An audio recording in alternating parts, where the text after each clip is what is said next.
Monsieur le Président, Monsieur le Ministre, cher Ahmed Archichine, Monsieur le Conseiller, Mesdames et Messieurs les directeurs, chers amis. La conférence des grandes écoles a choisi d'organiser son congrès pour la première fois à Rabat, au Maroc, pour la première fois dans un pays méditerranéen.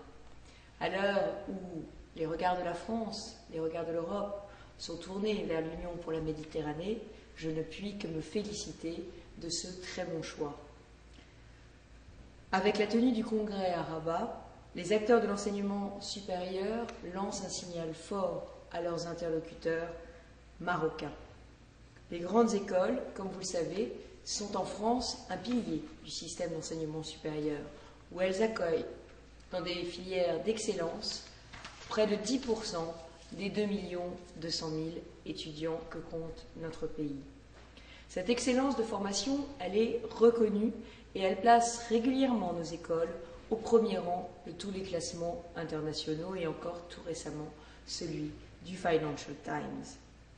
Cette excellence, nous devons la mettre en cohérence, en synergie avec celle de tous les autres établissements d'enseignement supérieur de notre pays, un pays qui a vocation à accueillir de nombreux étudiants étrangers sur son sol. Le mot-clé de mon projet pour les grandes écoles, c'est le mot ouverture.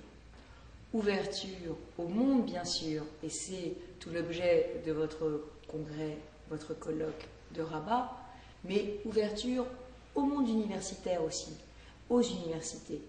Nous travaillons en ce moment au rapprochement de nos universités et de nos grandes écoles dans une logique, j'allais dire, de parcours d'excellence qu'on pourrait commencer à l'université et finir en grande école, qu'on pourrait commencer en grande école et finir à l'université, parce que les grandes écoles doivent travailler à aider les établissements d'enseignement supérieur à améliorer encore leur cursus de formation, et en même temps, les grandes écoles doivent profiter de la qualité des formations doctorales universitaires pour permettre à leurs élèves d'aller ensuite dans des formations d'excellence au métier de la recherche et de l'enseignement supérieur.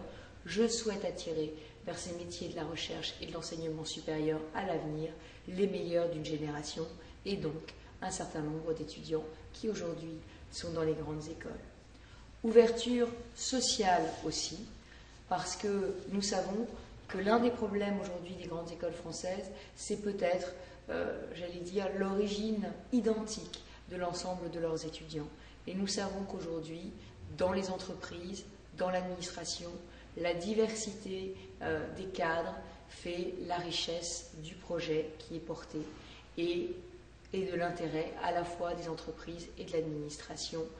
Il est leur intérêt d'accueillir des jeunes cadres qui ressemblent aujourd'hui à la France telle qu'elle est, à la France du XXIe siècle. Cette ouverture sociale, nous y travaillons avec les classes préparatoires aux grandes écoles qui aujourd'hui font un effort considérable pour augmenter le nombre de boursiers reçus et pour les accompagner, leur donner les codes qui leur permettent de mieux réussir les concours.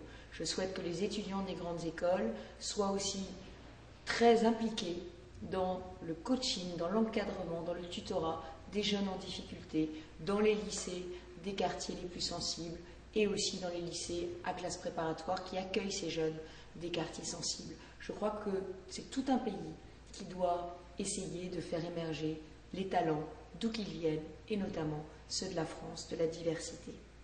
Alors, je vous souhaite pour ce colloque de Rabat beaucoup de succès. Je pense que vous parlerez aussi de la mobilité des étudiants et de l'accueil des étudiants marocains en France, dans nos grandes écoles, dans nos universités.